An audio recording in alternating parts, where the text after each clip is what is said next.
Is this construction noise hurting?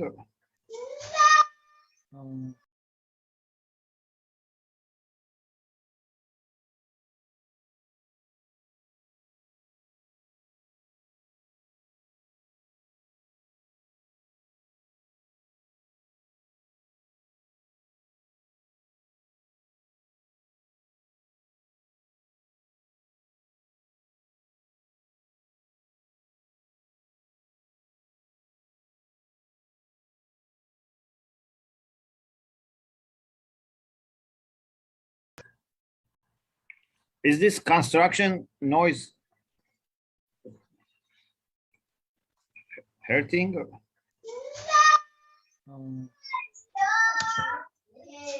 can hear me, yeah? Okay, this noise is coming from your end? Yeah, there is construction. They will finish soon, inshallah. Oh, yeah. They are doing outside, some work. Yeah, Bismillah. No problem. Bismillah ar-Rahman ar-Rahim. La hawla wa la quwwata illa billahi al-ali al-azim. Alhamdulillah Rabbil Alameen. Sallallahu ala Sayyidina Muhammad wa alihi at-tayyibin at-tahirin. Allahumma akhrajni min dhulumat al-wahm wa akrimni bi nur al-fahm. Allahumma aftah alayna abwab rahmatik wa anshur alayna khaza'in ulumik bi rahmatika ya arhamar rahimin. Alhamdulillah, we have tawfiq to continue our study of the book Insan Kamil, Perfect Man, by Ayatollah Mutahhari. Last week, we started discussing the idea of people like Nietzsche, who think perfection is just a matter of power, and they have their own definition of power. So this is the second session that he had, Ayatollah Mutahhari had on this thought. And here he has a recap and then he continues. He says, according to Maktab Qudrat, according to a school of power, perfection is a matter of power, a strength, and imperfection is just a matter of lack of power, weakness, incompetence. So for them, good means strong, bad means weak. He says in philosophy, normally they talk about kamal and naqs. And for them, this is very important topic, comes everywhere, especially when they talk about quwwa and fi'l, about haraka, about wajibul wujud, about existence in general. They say that perfection is an existential quality, and when you go to the higher degrees or ranks of existence, there is more perfection. And one of the things that they mention as perfection is power. Therefore, when they prove the existence of wajibul wujud, necessary being, and start with the attributes of wajibul wujud, they prove power as they proved knowledge and life. Power is one of the qualities of God because it's a perfection. In Kalam, in the science of Kalam, instead of talking more about perfection and imperfection or Kamal and Naqs, they talk more about Husn Qubh, means goodness and badness. Those who have studied Kalam, they know that we have lots of discussion in Kalam about Husn Qubh. In Bab Hadi Ash, Alhamdulillah, we discussed this. In Kashful Murad, we discussed this, that Husn Qubh is the basis for many, many discussions about free will, about Jabr, about Qa'idiyya-Lutf, many things. So there is an issue of Kamal and Naqs, there's an issue of Husn and Qub, depending on whether you are more dealing with philosophy or Kalam. And in Akhlaq, we talk also a lot about goodness and badness, or intrinsic goodness or badness, or aqli, husn khulq aqli, rational, intellectual goodness or badness, all these things. And in akhlaq, we also talk about justice and injustice, adl wa zulm. And we say that justice is one of those values, if not the only one, at least one of the values, which is very fundamental, which has no exception. And according to the late Sheikh Muzaffar, is the complete cause for goodness. So all these concepts, Kamal and Naqs in philosophy, Husn and Qub in Kalam, Adl and Zulm in Akhlaq, for example. For the people like Nietzsche, all is a matter of power and weakness. They don't see any other thing, as if there is no other progress, no other success for any human being except to become more powerful. So Ayatollah Mutahhari says, let us evaluate this school of thought. The first issue that he mentions is this, that they take power as the only value. If they had said that power is one of the values, or one of the important values, one of the central values, we could agree with this. But to reduce every perfection, every virtue to just power is not agreeable. So the first problem is why you limit it to power. But there is another problem. The second issue with this school is why you also take power only to mean physical strength. For example, in an animal, what is power? What is the power in elephant? What is the power in, for example, a horse, for example? The power is more a matter of physical power, ability to move, ability to either move other things or move themselves. How fast they run, how much they can move other things, they can lift things. It's a physical power, or according to Ayatollah Mutahhari, it's the power that is coming from muscles. It's not the power that comes from their intellect. Maybe they have some power in understanding through perceptions. For example, some maybe have power in smelling, I don't know, in seeing, in hearing. But all is for body. So it seems that people like Nietzsche have kept the same meaning of power that we use for animals for human beings. And they think a powerful human being is the one that can rule, can defeat, can destroy others, and things like this. So we say power is much more than this. Yes, this can be one meaning of power or one dimension of power, but it's not the only.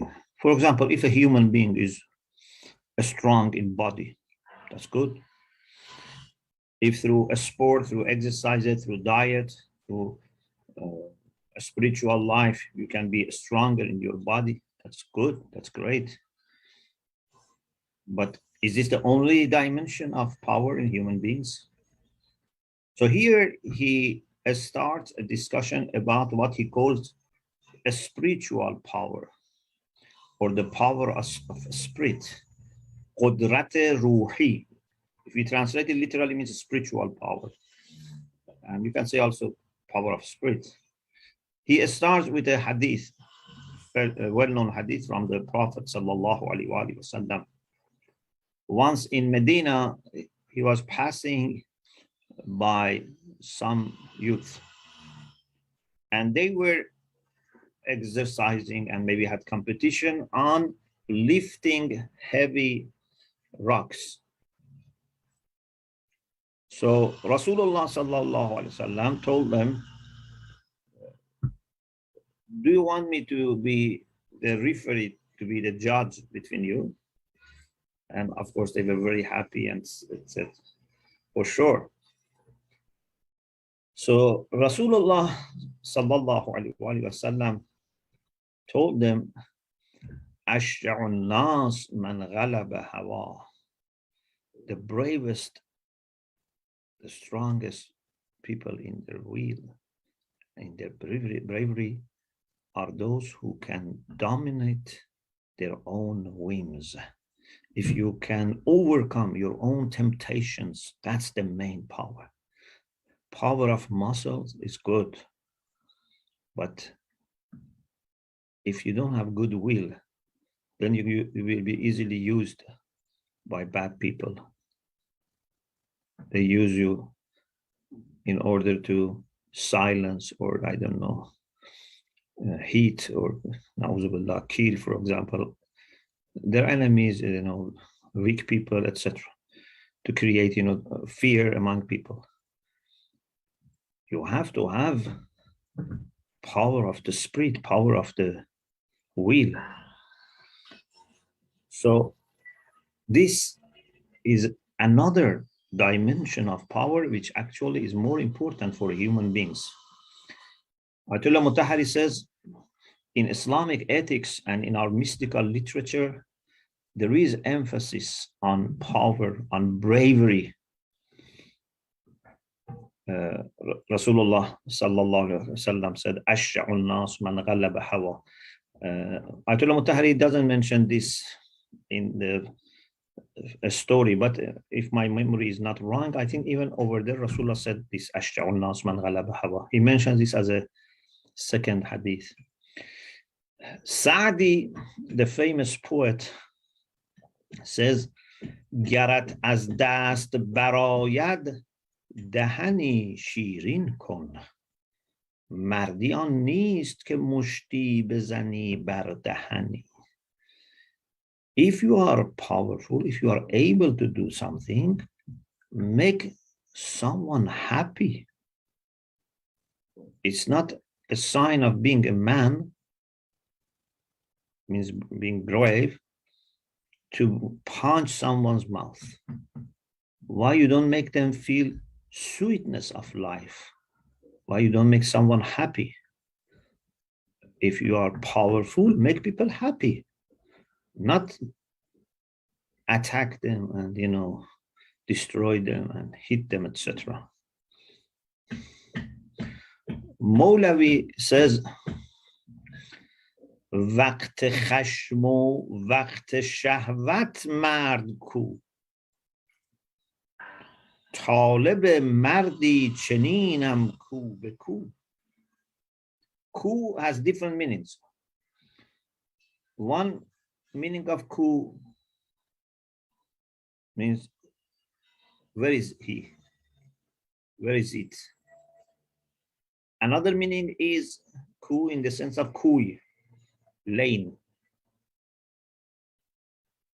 So he says, in the time of anger, tell me who is a man. Man is not just having mustache or beard. Man is not just having a strong muscle. When someone is angry and can control and suppress his anger, this is bravery. This is a man. Of course, for women also the same, but in, you know, those terms, you know, they were talking especially for men, about power of men, physical power. The focus for women was not on power of muscle. And he wants to correct that even for men, it's not power of muscle that is the main thing. It's the power of resisting against your temptations. وقت شهوت. Khash means anger, shahwat means, whims, appetites, bad appetites, lower desires. So if you want to understand who is a strong person, look how they deal with their anger, how they act when their lower desires are triggered. طالب مردی چنینم کو به کو. From every lane to another lane, from every street to another street, I am going in order to find such people. You can easily find people who have physical strengths, but to find people who have spiritual strengths, that's difficult.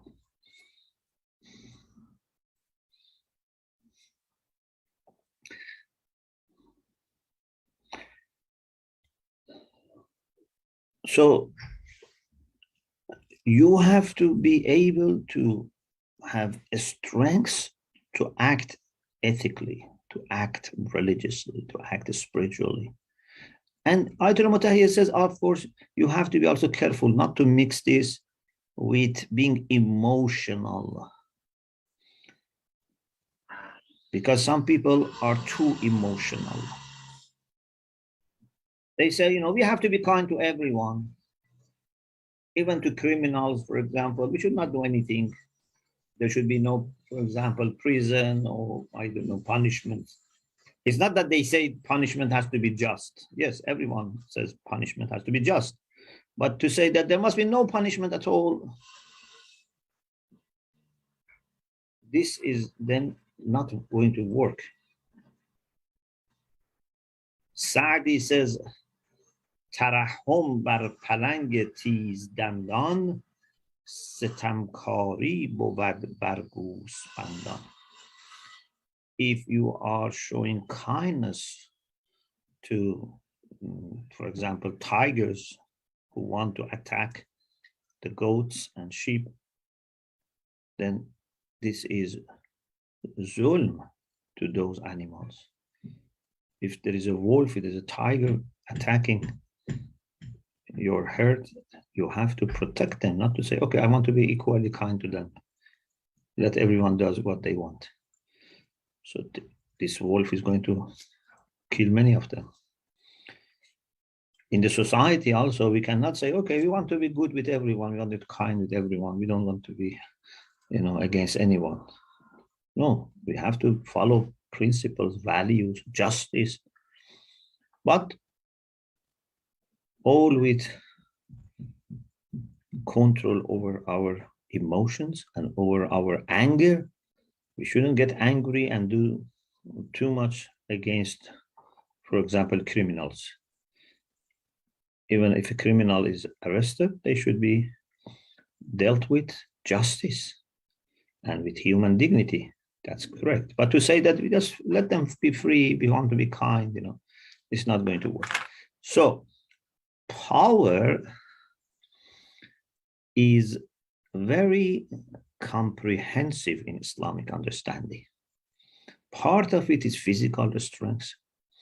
Part of it is spiritual. Part of it is a matter of your understanding and especially your control over your own desires, temptations, your anger, your appetites.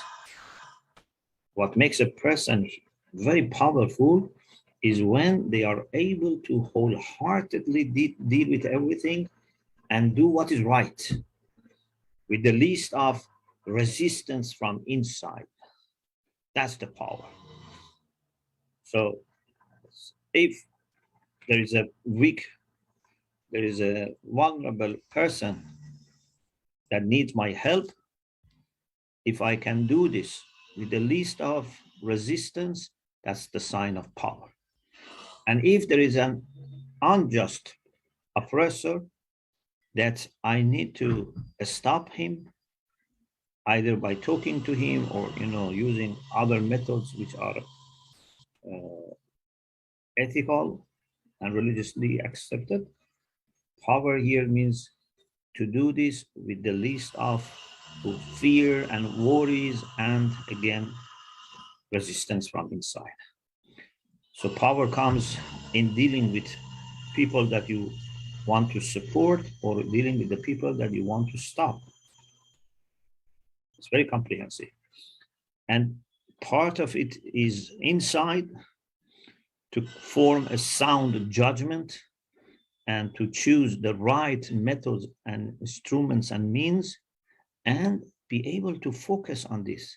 Because sometimes we decide to do something, but we are so much undecided inside and so much, worried and have hesitations inside that our energy is drained.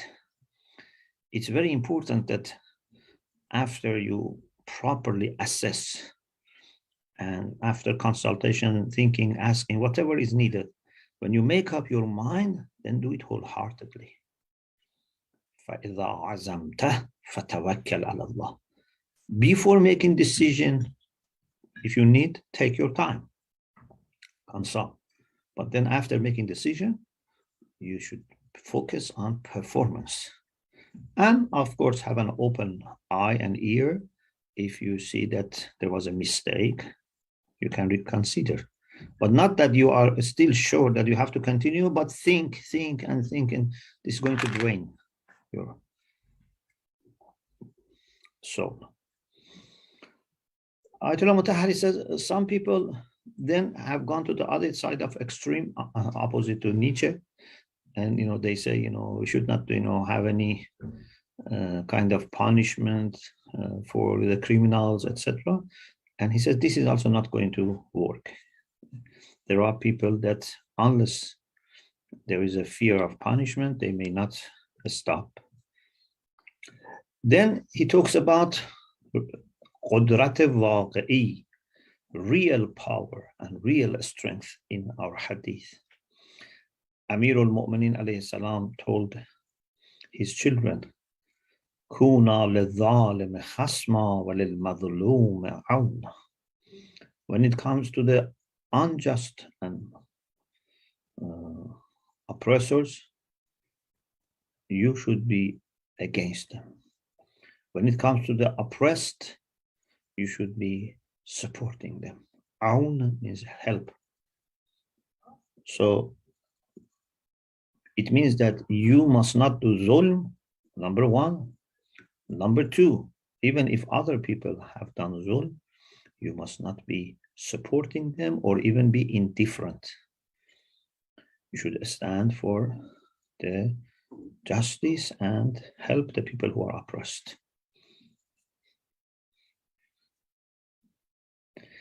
Imam Hussein alayhi salam also is quoted as saying, Al-Qudratu tudhhibul hafiyah. He says this is a very beautiful saying, and it's based on understanding psychology of human beings. Imam Hussein alayhi salam says, a strength or power removes hatred. When you are weak and someone has done something bad to you, you suffer a lot and you keep this in your heart and memory forever. You are not able to let it go. When you feel powerful and strong, first of all, you don't easily feel offended.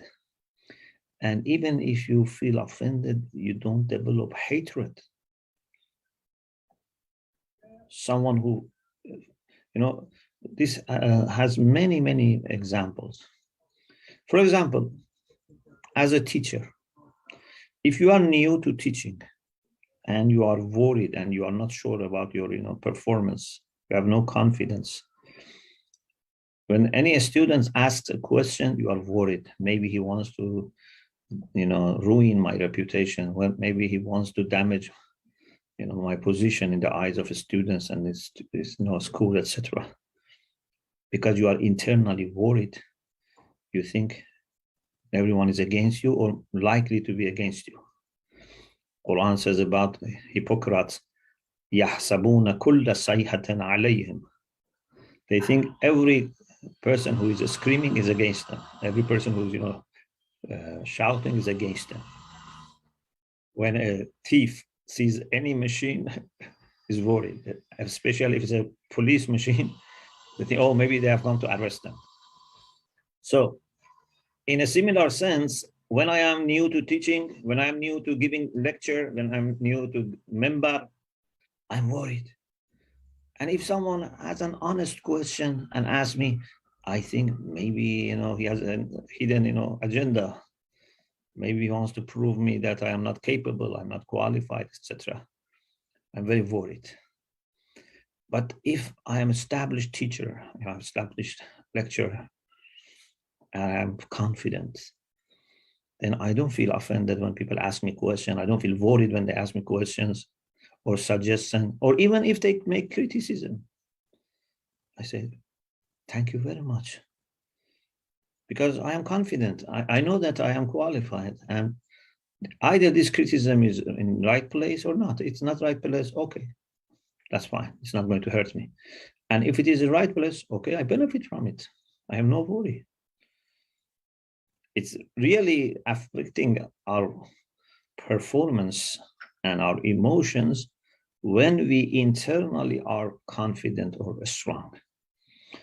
Some managers, when they are not confident, they make such a, bad decisions, such bad decisions that sometimes, every person that flatters them, they promote them. And those that, are a little bit critical or, honestly, they make, suggestions different from the manager's ideas, they try to get rid of them.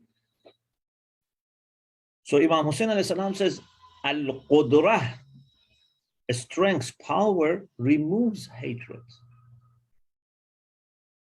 Or Ayatollah Mutahari quotes from Amir al-Mu'minin about backbiting. Who are the people who commit backbiting? He says, Al-Ghibatu juhdul ajiz. Ghiba is the maximum thing that an incompetent person may do. If you are powerful, if you are able to bring lots of good things to this world, you don't waste your time and energy on backbiting someone who is not present. But someone who is not able to do anything, he starts gossiping or complaining or nagging or backbiting, things like this. These are not going to bring positive changes. He says even about fornication, about adultery, Amir al-Mu'minin says, Ma zana ghayurun qattu. If someone has ghira, if someone has what in English may be translated as protective jealousy, a kind of feeling that you feel that you have to protect those things which are valuable. If someone has ghira with respect to his own mother, sisters, wife, daughters, would not commit adultery. So this is the power of a person internally that stops him doing bad things. But Nietzsche doesn't recognize any kind of power except physical power. And this is the second problem, that why you reduce power to only one type of power. So the first problem was why you reduce every value to power. And the second is why you reduce then power to only one type of power, the power of muscles or the power of weapons and swords and soldiers and army. This is all one type of power. Power of ruling over bodies of people with gun, with army, with soldiers. You can rule bodies of people. Why you don't try to rule your own soul first and then win hearts of people? Why you don't try to be kind to people? he quotes also this hadith, Inna Allah yubghadul mu'min al-dha'if. Allah doesn't like a believer who is weak. He's a mu'min, but he's weak. So we are not in favor of weakness. What we say, a strength means more. And what you call a strength many times can be a weakness for a human being. If someone is very jealous and very miserly and is just trying to, suppress people, we call it weakness. We don't call it a strength. So, alhamdulillah, this session finished. Then in the next session, Ayatollah Mutahari starts studying the school of mahabbah, the school of love. He says this school is more presented in India and to some extent among Christians. But now we don't want to go into these associations and see whether they say it in this way or that way, whatever. We just want to see what could be a kind of understanding of Insan Kamil and evaluate it. So we don't want to attribute anything to any group of people. If some people say that perfection for a human being is just to be kind and to love and to serve people, just opposite to what Nietzsche said. For Nietzsche, kindness was a bad thing because by helping and supporting weak people, you keep human beings weak. He says humanity should get rid of people who are weak so that only strong people remain. This idea is the opposite. We have to be kind, we have to be helping each other. It's very altruistic. He says even sometimes in our literature, there is exaggeration. For example, Saadi says this. Of course, maybe he wanted to bring a balance because people underestimate this. So maybe Saadi put it in this exaggerated way. He says, عبادت بجز خدمت خلق نیست. به تسبیح و سجاده و دلق نیست. Worship is nothing other than serving people. Worship is not a matter of tasbih or sajjada, prayer mat, or dalq. Dalq is the dress or clothes of darwish, people who are known to be darwish, faqir, the people who are choosing very simple and poor way of life for spirituality. So he says, to have these clothes is not a sign of worshiping God. To do tasbih, to be doing salat on your prayer mat, these are not signs of worship. Worship is to help people, to serve people. Allah wants us to serve each other when we are meeting people or knowing or can discover people who are in need. We should help them. This is of course an exaggeration because he says this is the only ibadah, but we have to understand that perhaps he means not to underestimate this. This is the real ibadah in the sense that this is a result of real ibadah. If you really worship Allah, it would lead to helping people. So this is in line with the same idea of school of love, that perfection is a matter of loving people, helping people, or khidmat bikhalq, serving people. And for these people, there is only one thing which is bad, and I mean centrally, anything bad goes to this, and that is to annoy people, to hurt people. Because to serve people is the main value, then the main vice would be to annoy people. He says, when we study the Quran, for sure, Quran asks us, not only encourages us, urges us to help, to be kind.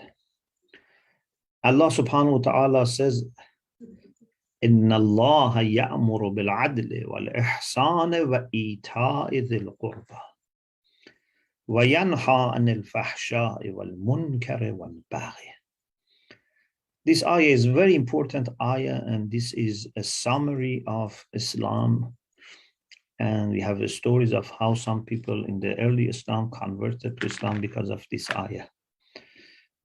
In one of the short talks in the months of Ramadan a few years ago, when every day we were talking about one ayah which has a universal message, I mentioned some points about this ayah. So, first, justice. Justice is the red line, the minimum, but it's not enough.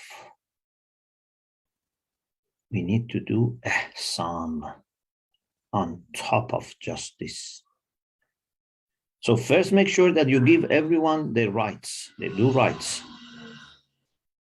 Not that you are kind to some people and unjust to some other people. You are kind to your mother and unkind to your wife, or kind to your wife and unkind to your mother. First, observe justice with everyone, and then try to be kind to everyone except those that your kindness to them may support injustice. As much as you are concerned, you want to be kind to everyone, but if kindness is to lead to injustice, then it will be conflicting with the first instruction, which is adl. So, إِنَّ اللَّهَ يَأْمُرُ بِالْعَدْلِ وَالْإِحْسَانِ, and in a special way, giving to the kinship. With respect to the kinship, you have more responsibility. وَإِيتَاءِ ذِي الْقُرْبَى. So, ihsan is such an important thing, to do good to others, to be kind to others, to be benefactor. It's very important. In another ayah, Allah says, Man ahsanu deenan mimman aslama wajhahu lillah wa huwa muhsin. Who is better in religion than someone who has submitted his face to God and is doing ihsan, is a benefactor. Quran talks about ithar. Allah talks about Ansar,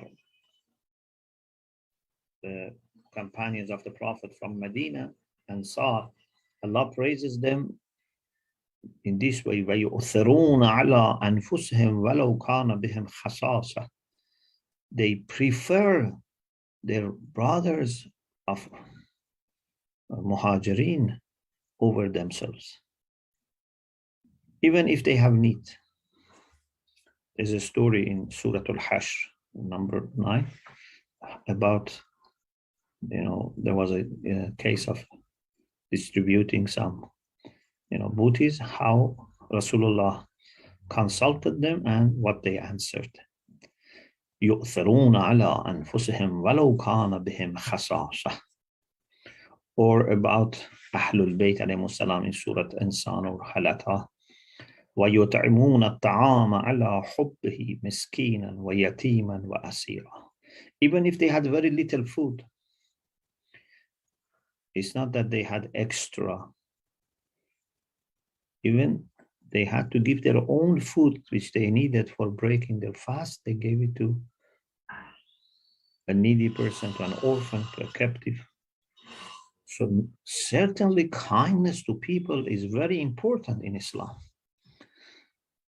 He brings also the expression of love as a kind of kindness. For example, the famous story that once one of the people who still had traces of akhlaq and ethos of pre-Islam era. He saw that Rasulullah is showing kindness to some of his, grandchildren, and, kissing and, playing, etc. He said, I have 10 children and I have never kissed them. Never kissed any of these 10 children. In one hadith, Rasulullah is described that when he heard this, فَالْتَمَعَ وَجْهُ رَسُولِ اللَّهِ, his face became red. Means he was very unhappy to hear that someone has not kissed any of his children. And he said, مَنْ لَا يَرْحَمْ لَا يُرْحَمْ. If you don't show mercy, you will not be shown mercy. We have many cases about Rasulullah, about Imam Ali, about other Imams, how kind they were even to the people who were against them. The story of Imam Hassan Mushtaba alayhi salam, that person from Sham that was insulting, was swearing at Imam, but instead of Imam attacking him or doing anything, Imam said, it seems that you are not from this town. If you need any place, we can offer you, hospitality. So certainly love, kindness, helping people are very important. But is this the only thing? Is this the only sign of perfection, or is it the only requirement of perfection? That's another thing. Inshallah, we continue this discussion in the next week. Alhamdulillah Rabbil Alameen. Jazakallah, Sheikh. May Allah bless you. Now the floor is open to ask questions, so please use the option for raise hand.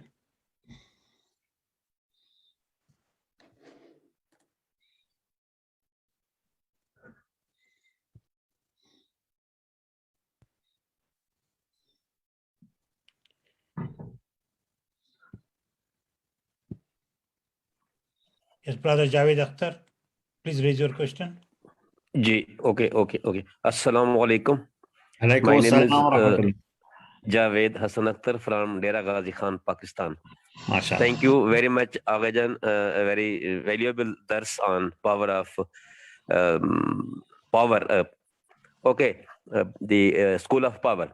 So I have just a concern. Is there a power of sixth sense or hypnotism or whatsoever in Islam? Sixth sense.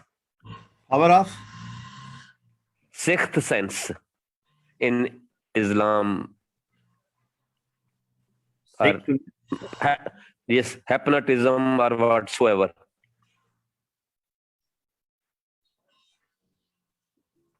Yeah, I cannot understand, sir. You cannot. There are 5 senses. Hawa se khamsa.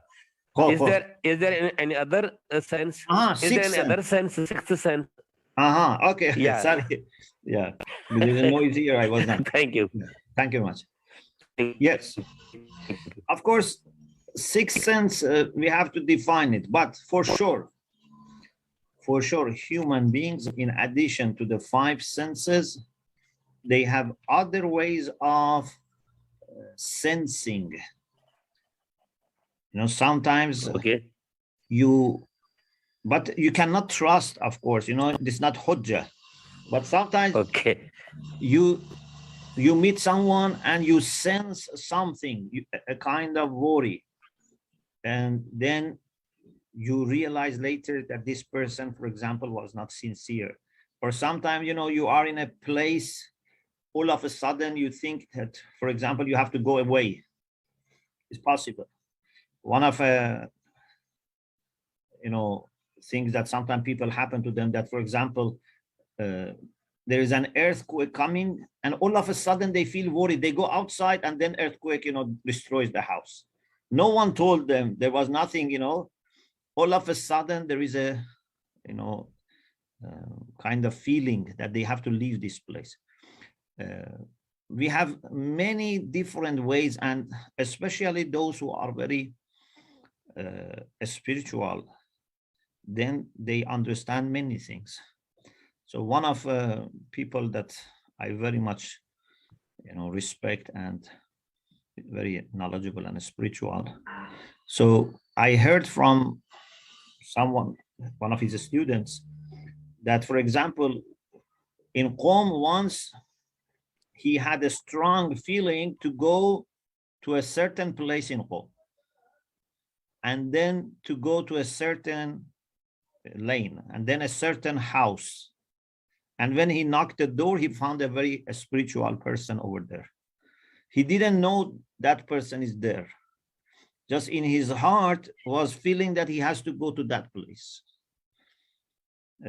But as I said, you cannot trust all these things, because sometimes we may make mistakes, or we may not have clear message, then we add to it. And then, so therefore, if you meet someone and you feel bad or good, you can consider this, but don't take this as a hujjah, as a proof, and say this person is definitely good or definitely bad. You have to inquire, you have to take time. If you want to, for example, marry someone, or give answer to someone who proposed marriage, for example, sometimes you feel something, but it's not enough to use as hujjah.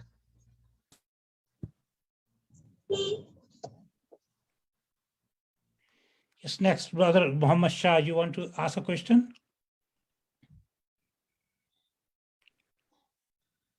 Muhammad Siftain Shah, could you please unmute yourself?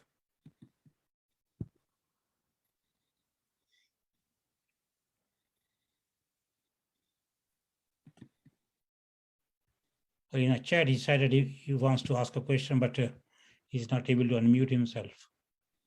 Okay. So next, brother Asif. Can you unmute yourself and ask a question? No, sir. Thank you. I'm from Kashmir. Yeah, go ahead. Brother Asif, go ahead. So next is Dr. Aleen Rizvi. Please unmute yourself and go ahead. Assalamualaikum. Alaikum assalam wa rahmatullah. Aleen Fatima Rizvi from Islamabad, Pakistan. So I've got a couple of questions interlinked somehow. First of all, the topic that you touched upon regarding kindness. Now, this very thing is used by the so-called liberals, very specifically quoting the events from our history. For example, Imam Ali alayhi salam, after being struck in Masjid Kufa, when the culprit was brought in front of him, he asked his children to offer him a drink first. Then could you please confirm if this this narration about Imam Hussein alayhi salam is correct, that after all of his army, all of his relatives had been martyred and he was alone, even then he offered to forgive the other side if they listened to him. So that sort of stuff is used as by the liberals and people who are anti-punishment. Should I ask all the questions, or would you please answer first? You can ask, yes. Okay, then regarding what the brother before me said about sixth sense, and I'm very pleased that you pointed out that without spirituality, sixth sense is not exactly reliable. So is that what happened when Masjid al-Jamkaran was built? Because without sixth sense,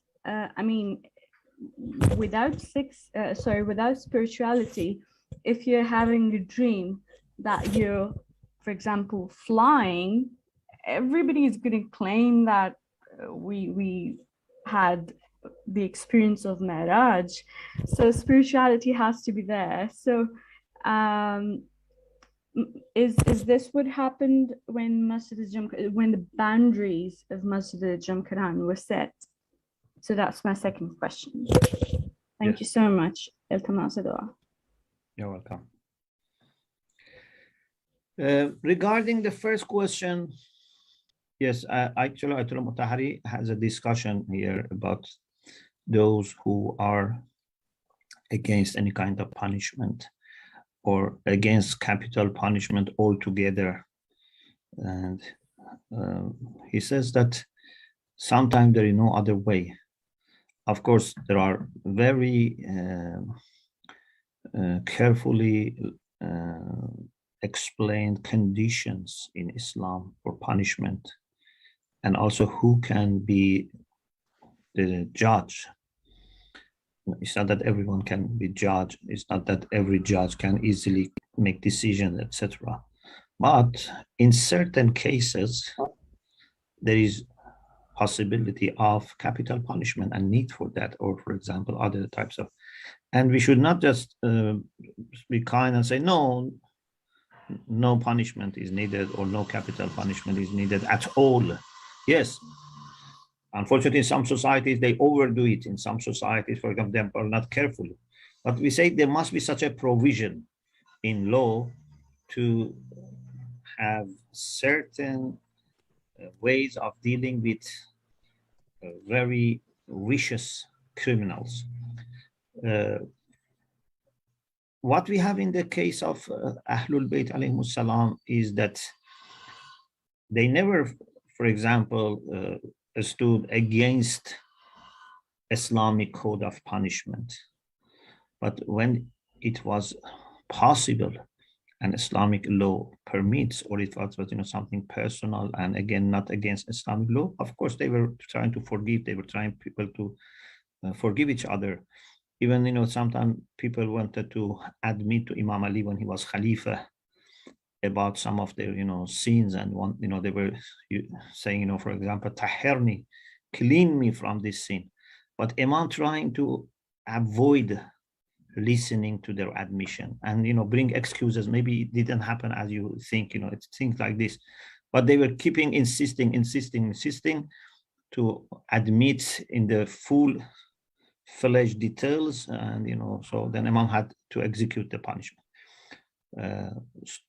In the case of Imam Hussein alayhi salam, for sure Imam Hussein alayhi salam, even not only before, but even on the day of Ashura, was hoping to offer opportunities to people to change. And this is why he was talking to them. But this doesn't mean that without their change, without their return, without their tawbah, Imam was saying that, they will be forgiven. Imam cannot forgive on behalf of Allah subhanahu wa ta'ala. But Imam can invite them for change, can invite them for return, even if they have been very, cruel to him and his family. So Ahlul Bayt never developed, hatred against people. Even, for example, Wahshi, the killer of, Hamza, Hazrat Hamza. So Rasulullah forgave him when he asked for, forgiveness. Regarding Masjid al-Jamkaran, what was there is not that it was a dream. So if you go to the website of Masjid al-Jamkaran, so they say that the details, and it was in awakeness. So they say it was in bidari, not in kha. If it was in the dream, then dream is not hujjah unless there are some proof, some evidence that this dream was true. For example, something about future that you see, then it happened. Things like this. But dream in general is not hujjah. But this was in awakeness. And there is a quotation also there from, some of great scholars that they were, in support of this story. For us today, of course, if you are not sure and, because it's very difficult to establish historical facts. You can, have reports and reliable reports. But, when there is, for example, khabar wahid, even if it's a reliable person, maybe you don't become certain. But for us, it's enough if we see that this is not something that had no history, and all of a sudden, after 1,000 years, people start talking. If you see that over history, great scholars, century after century, have been showing recognition to this place, and then lots of people have said their prayer there. Lots of people go there and do dua, tawassul, and it's masjid. I think this is a good enough to make this place a place that we can feel we can be close to Allah subhanahu wa ta'ala. Although you can be close to Allah in any place of worship, in any place that many people have worshipped there. But there are reliable reports and there is a recognition and respect by our ulama. But we don't want to say you must believe in this or you must be 100% sure. No, it's not sometimes possible to be 100% sure. Many of historical details, for example, if you take any book of history, it's very difficult to say, wallahi, all these details are from cover to cover correct. Unless something is mutawatir or, so frequently narrated that we can be certain. What is enough in history is to have reference, reliable references. So this was not based on dream or sixth sense. Asantum. So next I throw to Sister Batul. You are welcome. Thanks for your questions and may Allah bless you, inshallah. Assalamualaikum warahmatullahi wabarakatuh. Alaikum assalam wa rahmatullah. My question is about quote you shared of Amirul Mu'minin al-Islam. Ghibat to mostly weak people. Yeah. Yeah. Please explain a little more. Yeah, so those who are not able to do anything for themselves or for other people, then they just look for opportunity to talk against other people. Even if, for example, they are mazloom, okay, carry on with your life, do other things. What's the benefit? Yes, if there is a person that can help you against zulm, here it's okay. Quran says, La yuhibbullahu al-jahra bis-su'i min al-qawl illa man zulim.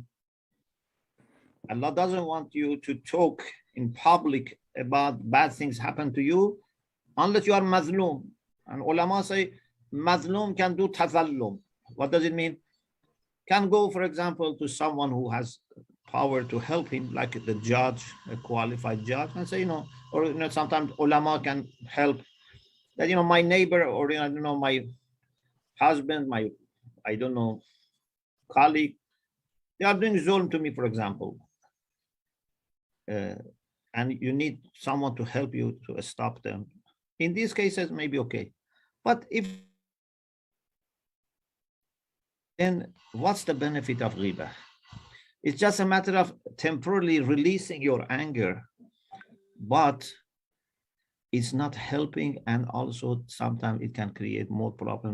The person hears, then it becomes, you know, more hostile towards you, and also it's a sin, riba, unless there are exceptional cases that are defined in fiqh.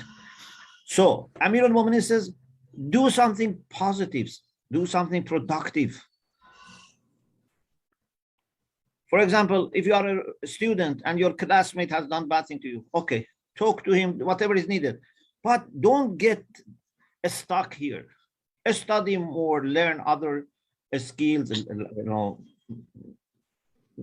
do as much as you can to improve yourself, to bring goodness to yourself and other people, not getting stuck just with backbiting.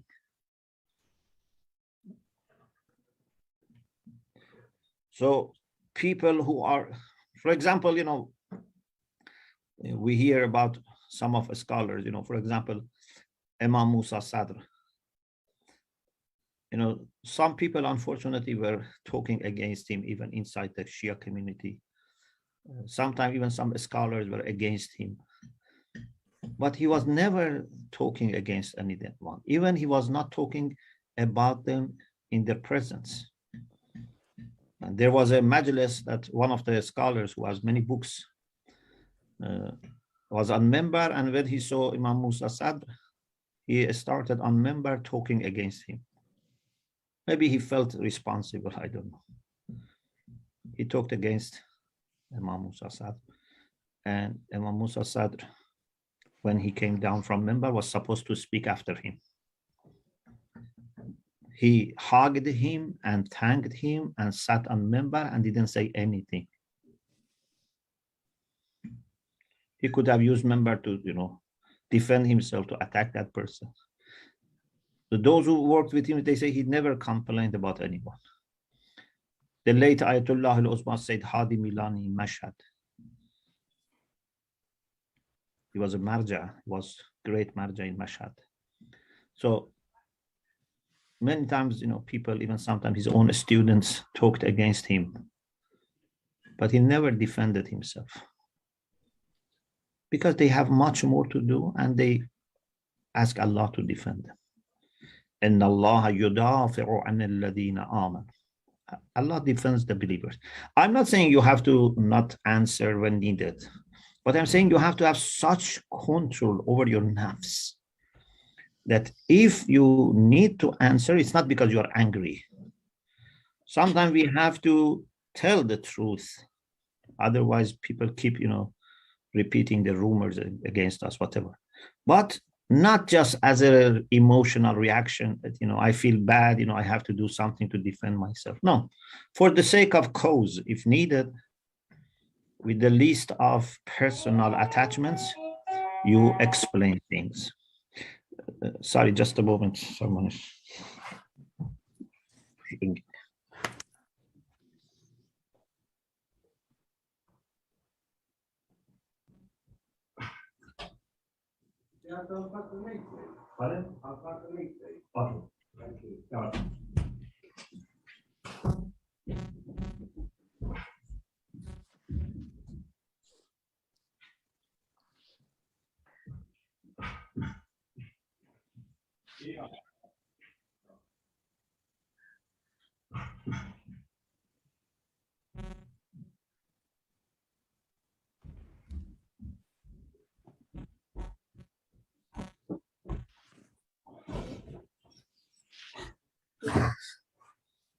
Yes. Sister Zara, can you please ask your question? This is the last question for the session. Okay. I'm not in your Assalamu alaikum, Maulana. Alaikum salam. I came late. I don't know the verse. I don't know the subject. But the question is for Quran. Yeah. And I heard long ago there is a different Musaf in different writings. In some of the countries, we know the one Quran, but there is a different meanings. The actual meaning is different, but the people writing style is different in other countries. Do you know anything about that? Because some I don't know, in your where you live in London? Yes. You live in London? Okay. I heard some of the London people, they criticize and talk about the Quran, and there is 26 Musaf. Maybe you know that. No. You have a park over there, is a very famous park. Some of the people doing the criticize, and it's a very bad. Maybe I heard many things, and I see on the YouTube, and they did that, and they criticize about Islam and the Muslims because they don't know how many Quran they have. Maybe you know that, so just tell us. I haven't heard especially about London, but in any case, what we have is we have different qira'at, different recitations. So there are 7 qira'at which are mutawatir in the Muslim world, and there are many which are not that famous. But the one that we normally, and also in most of Muslim countries, they normally use is qira'ah of Hafs and Asim. So Hafs from Asim, which actually goes back to Amirul Mu'minin. So Alhamdulillah, this is the most popular recitation. The difference is not that much. In some words, sometimes it's a matter of different pronunciation, and sometimes they can make different meaning. For example, is it Malik Yawmuddin or Malik Yawmuddin? Sometimes it can make a little change in the meaning. But the most popular one is Hafs from Asim, which is what we normally use. In addition to qira'at, we have writing styles. So kitaba. For example, in many places nowadays, for example, they use the writing of Osman Taha. For example, there's a special way of putting alif, or there's a special way of designing every page. So they design every page in the way that it begins with the verse and ends with the verse. So no verse goes to the next page. These are writing styles. In Iran, some Marajas suggested, for example, to have a special writing which is clearer for people and easier. So there are some issues of writing which is kept from before. So for example, even sometimes according to Arabic grammar, there shouldn't be alif after the first siqa. If you know sarf, for example, yad'u. Yad'u doesn't have alif. But early generations, when they were writing Quran, sometimes they put alif where this is not need. And although this is not about revelation, but Muslims, in order to keep things as early centuries, they have kept even these things so that there is no change. But these are just the way people wrote it. And today you can write it in different way. What is important is that the words, the letters must not change. The pronunciation must not change. But writing, you can write it in different ways. Now even, the Quran, which is published in, for example, Pakistan, India, maybe it's different from what is published in Saudi Arabia, the letters, etc., the fonts. But that's not a big thing. The main thing is recitation. And as long as they follow one of those reliable recitations, especially Hafs from Asim, that's fine. Thank you, Aqeel, for this answering this question. Just a quick reminder for the interest of all participants. Yeah. Our preference is that questions should be asked around the theme of the topic deliberations that is covered by Sheikh. Otherwise, we are wasting our time for the other participants. Sheikh, I can see 2 more raised hands. Can we take those questions or leave it for we can take one more, inshallah. Okay, Sister Farad, can you unmute yourself and pose your question?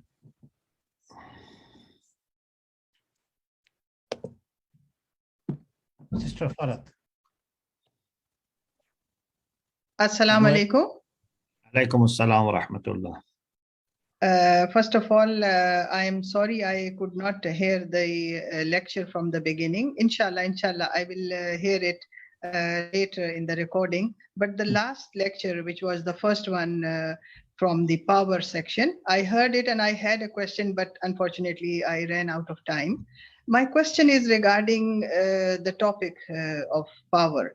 Yes. The question is, it's a very simple question. Maybe my participant would say that she is so unknowledgeable that she doesn't know, but this question is from daily life.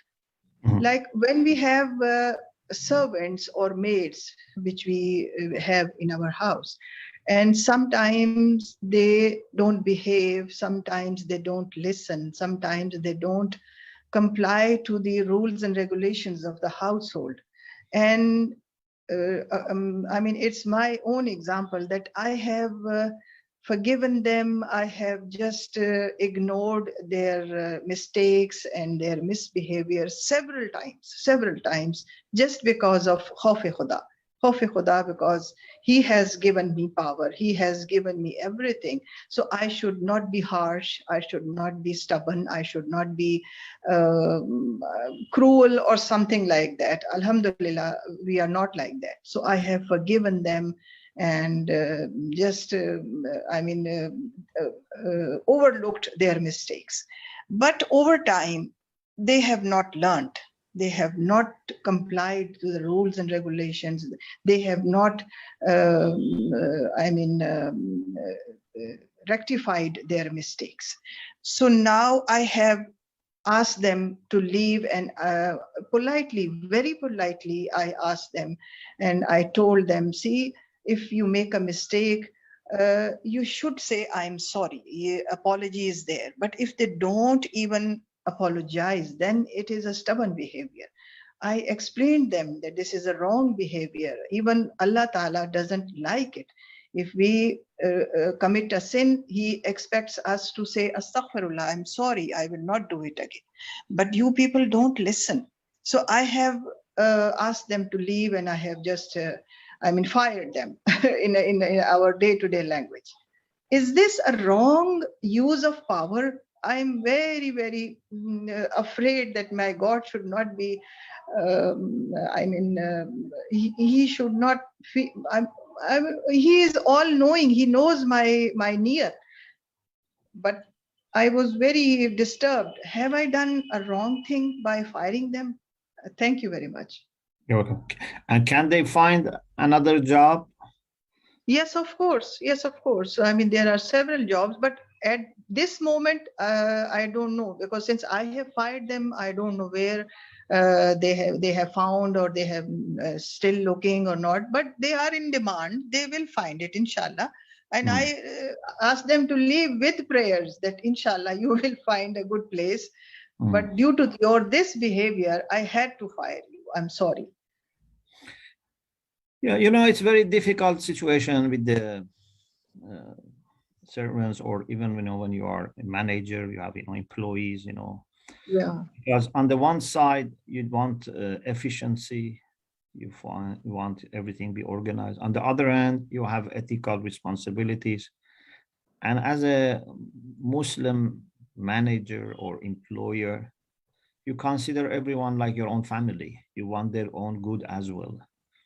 And sometimes, for example, we expect from our children to be better in their behavior, but they are not. We keep, and they are not. What we do, we have to be patient, but we have to also do tarbiyah.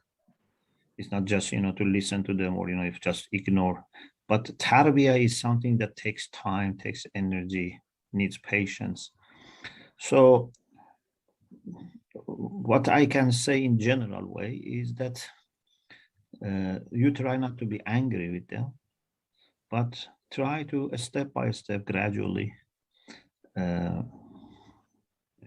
working on improvement of their performance.